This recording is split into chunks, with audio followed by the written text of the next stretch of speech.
میں سمجھتا ہوں کہ اس دور کا بڑا نازک مسئلہ ہے اور وہ مسئلہ روزگار کا ہے۔ ہماری جو نوجوان نسل ہے اس کے سامنے بڑے چیلنجز ہیں۔ میں کوشش کروں گا انشاءاللہ کہ سیرت کی روشنی میں کاروبار کی، تجارت کی، ملازمت کی، مال کمانے کے لیے محنت کرنے کی کیا اہمیت ہے اور اس کا کیا حضور پاک علیہ الصلوۃ والسلام کی زندگی سے تعلق ہے، وہ نئی نسل کے سامنے وہ چیزیں آ جائیں۔ اس لیے میرے عزیزوں، میرے بزرگوں، تجارت کرو، پیسہ کماؤ، آگے بڑھو، اچھی زندگی گزارو، اچھا کھاؤ، اچھا پہنو، اچھی گاڑی میں گھومو۔ اسلام تعلیم دیتا ہے اس کی، اور اس کے ذریعے سے اپنے اس مال سے جنت بھی کماؤ۔ حضور نے کیسے زندگی گزاری ہے، کیسے تجارت کی ہے، انشاءاللہ اس میں اگلے ہفتے کہ حضور کا ذریعہ معاش کیا تھا، کیسے آپ کی پوری زندگی گزری ہے، کبھی کسی کا احسان نہیں لیا، وہ باتیں انشاءاللہ اگلے درس میں کروں گا۔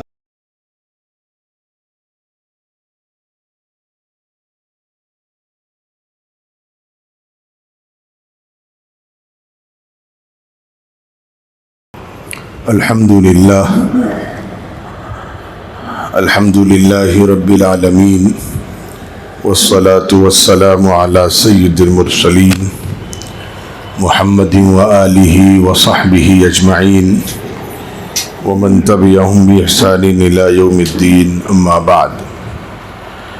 اعوذ باللہ من الشیطان الرجیم، بسم اللہ الرحمن الرحیم۔ ووجدك عائلا فأغنى، صدق اللہ العظیم۔ رب اشرح لي صدری ويسر لي أمری، سبحانك لا علم لنا إلا ما علمتنا إنك أنت العليم الحكيم۔ سبحان ربك رب العزة عما يصفون وسلام على المرسلين والحمد لله رب العالمين۔ قابل احترام بزرگوں، میرے عزیز دوستو،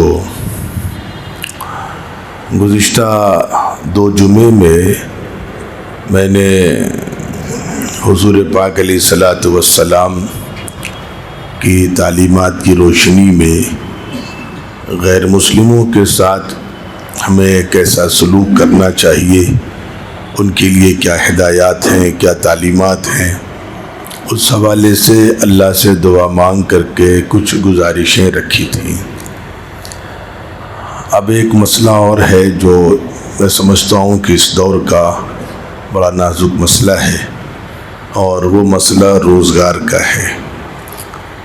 ہماری جو نوجوان نسل ہے اس کے سامنے بڑے چیلنجز ہیں، اور یہ مسئلہ ساری دنیا کا ہے، اس ملک کا بھی ہے، لیکن ہمارے بچوں کے سامنے بڑی نزاکتیں ہیں، اس لیے کہ ان کو اور بھی بہت سارے چیلنجز کو فیس کرنا پڑتا ہے۔ اس لیے میں کوشش کروں گا انشاءاللہ کہ سیرت کی روشنی میں کاروبار کی، تجارت کی، ملازمت کی، مال کمانے کے لیے محنت کرنے کی کیا اہمیت ہے اور اس کا کیا حضور پاک علیہ الصلوۃ والسلام کی زندگی سے تعلق ہے، وہ نئی نسل کے سامنے وہ چیزیں آ جائیں۔ میں پہلے آج ایک بات عرض کروں، اس کے بعد انشاءاللہ یہ سلسلہ اللہ جب تک توفیق دے گا کرتا رہوں گا، لیکن حضور کی سیرت پر ابھی بات کرتا ہوں۔ لیکن پہلے ایک چیز حل کر لیں کہ اسلامی نقطہ نظر سے تجارت بھی جائز ہے اور ملازمت بھی جائز ہے، دونوں چیزیں جائز ہیں، لیکن جو زیادہ نمبر ہیں وہ تجارت کے ہیں، ملازمت کے زیادہ نمبر نہیں ہیں۔ بعض روایتوں سے بعض علماء نے جو اشارے نکالے ہیں وہ ہم کو آپ کو سمجھانے کے لیے اس کو ذرا آسان کر کے یوں بتلایا کہ اگر مان لو کہ روزی کے 10 دروازے ہوں تو اس میں سے تجارت میں 9 دروازے کھلتے ہیں اور نوکری میں اور ملازمت میں 1 دروازہ کھلتا ہے۔ یہ جو نئی ہمارے یہاں جنریشن بیچاری تیار ہوئی ہے، جو ویل کوالیفائڈ ہے، اس کا ایک بڑا نقصان یہ ہوا کہ اس کا ذہن مالک بننے کی طرف نہیں پہنچ سکا اور نوکر بننے تک ہی محدود رہ گیا۔ ایک بڑا نقصان یہ ہوا۔ بچے بڑے بڑے کورسز کرتے ہیں، MCA MBA M.Tech اور وغیرہ وغیرہ، اور آج کل تو آرٹیفیشل انٹیلیجنس میں انجینئرنگ اور کیا کیا سب، اب تو اتنے کورس ہیں کہ وہ برکیف اس دنیا کے لوگ ہی نہیں جانتے کہ یہ کیا کورس ہے، روز ایک نیا کورس آ جاتا ہے۔ لیکن وہ بچہ نکلتا ہے تو ایک افسوس یہ ہوتا ہے کہ اس کے ذہن میں پورا خاکہ صرف نوکر بننے کا ہوتا ہے۔ نوکر ہے، وہ چاہے سال کے 1 لاکھ روپے پیکج کا ہو، چاہے 10 کروڑ کے پیکج کا ہو، برکیف نوکر ہے، شرعاً جائز ہے۔ لیکن اسلام چاہتا یہ کہ آپ مالک بنیں۔ اسلام بلندی کی طرف لے جانا چاہتا ہے کہ آپ مالک بنیں۔ مالک بننے کی جب اگر 100 بچے پڑھ کر کے نکلیں گے، 100 کے 100 مالک بننے کی سوچیں گے تو انشاءاللہ 20-25 تو مالک بن ہی جائیں گے۔ پھر ٹھیک ہے، جو نہیں بن پائے گا اس کے لیے بھائی نوکر بننے کا راستہ تو ساری زندگی کھلا ہے۔ شروع میں مالک بننے کی کوشش کی جائے، ٹرائی کیا جائے، بزنس کیا جائے۔ 100 کے 100 بچے اگر اس نظریے کے ساتھ تعلیم سے فارغ ہونے کے بعد اگر پریکٹیکل فیلڈ میں آئیں گے تو انشاءاللہ 10-20 تو مالک بن جائیں گے۔ اب اگر ہم بزنس میں اللہ نہ کرے کسی وجہ سے ناکام ہوگا تو نوکری تو کر لیں گے۔ لیکن ابھی جو چانس ہمارے پاس ہے، ابھی ہمارے پاس ٹائم ہے، جوانی ہے، انرجی ہے، ہم اس کو اپنی کاروبار کو ترقی دینے کے لیے استعمال کریں۔ ایک بڑا نقصان یہ ہوا، اب اس کے نتیجے میں کیا 100 کے 100 بچے آتے ہیں، بیچارے سب نوکر بن جاتے ہیں، مالک کوئی نہیں بنتا۔ ہماری پہچان، جو مسلمانوں کی پہچان ہے، وہ بزنس ہے، تجارت ہے۔ حضور پاک علیہ الصلوۃ والسلام کی زندگی بھی تجارت میں گزری، آپ کے بعد حضرات صحابہ بھی ایک تعداد ایسی تھی جو مقام میں اتنے بلند تھے کہ ان کو آپ اگر آج کی زبان میں سمجھنا چاہیں تھوڑا سا آسان کر کے، تو آپ سے اگر پوچھا جائے کہ صحابہ میں ٹاپ 10 صحابہ کے نام بتائیے، ٹاپ 10 میں نے اس کو ذرا سا ایکسپلین کرنے کے لیے ایک لفظ استعمال کیا ہے، حالانکہ اس کا جو نام ہمارے یہاں سیرتی کتابوں میں ہے وہ عشر مبشرہ ہے، مطلب وہ 10 صحابہ۔ عشر عربی کا لفظ ہے، اس کے معنی 10، اور مبشر ایک ہے مبشر، ایک ہے مبشرہ، یعنی جن کو اللہ کے رسول صلی اللہ علیہ وسلم نے اس دنیا میں ہی جنت کی بشارت دی۔ ان میں 2 نام ان صحابہ کے بھی ہیں جو وقت کے بہت بڑے بزنس مین تھے، ہم آپ سوچ نہیں سکتے۔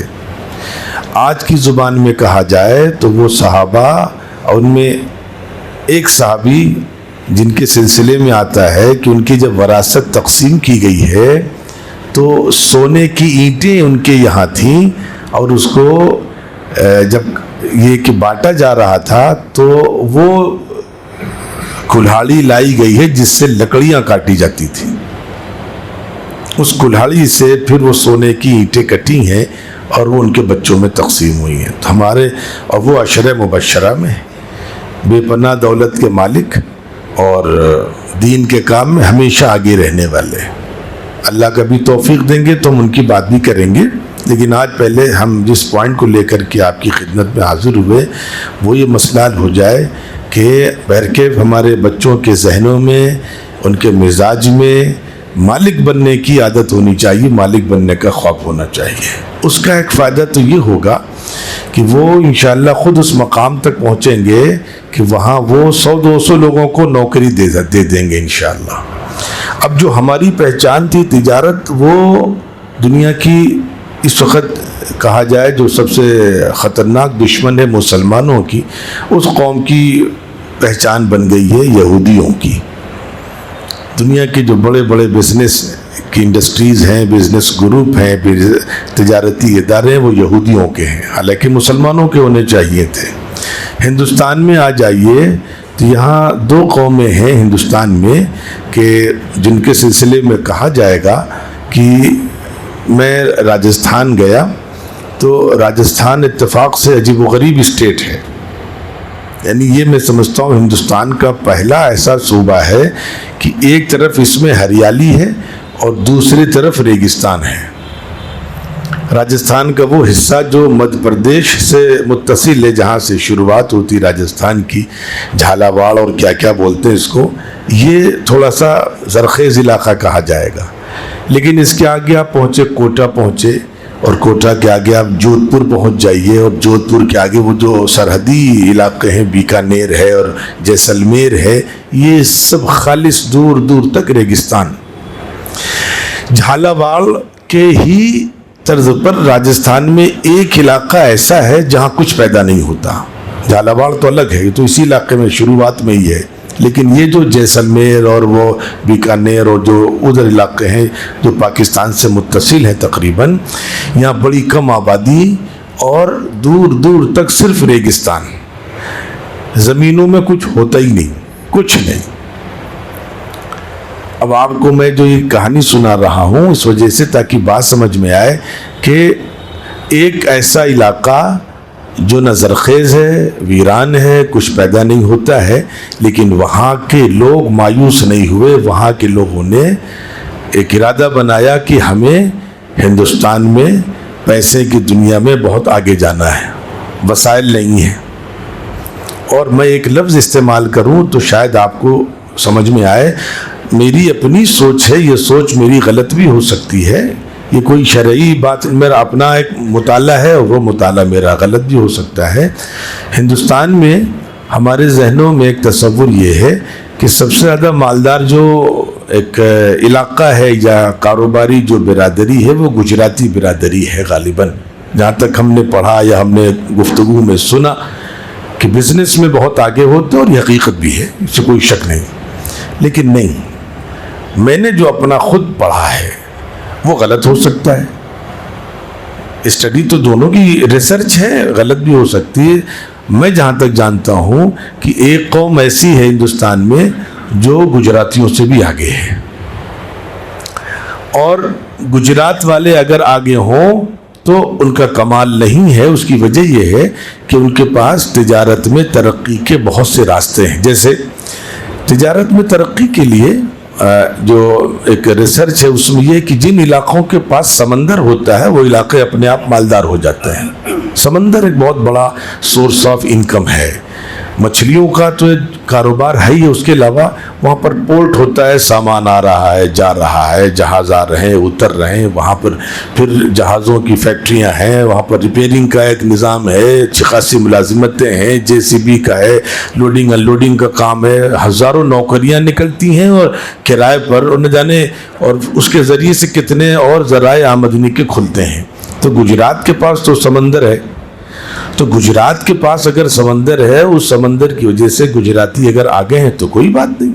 لیکن میں جس برادری کی بات کرنے جا رہا ہوں اس کے پاس سمندر نہیں ہے، اور نہ اس کے پاس کوئی ایسا زرخیز علاقہ ہے، نہ اس کے پاس دوسرے وسائل ہیں.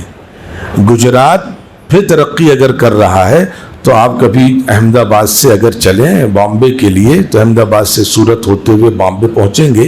یہ پورا ایک فیکٹریوں کا علاقہ ہے، انڈسٹریز کا علاقہ ہے. اور میں اب جس علاقے کی بات کرنے جا رہا ہوں اس کے پاس فیکٹریاں بھی نہیں ہیں، اس علاقے میں ان کے پاس سمندر بھی نہیں ہے.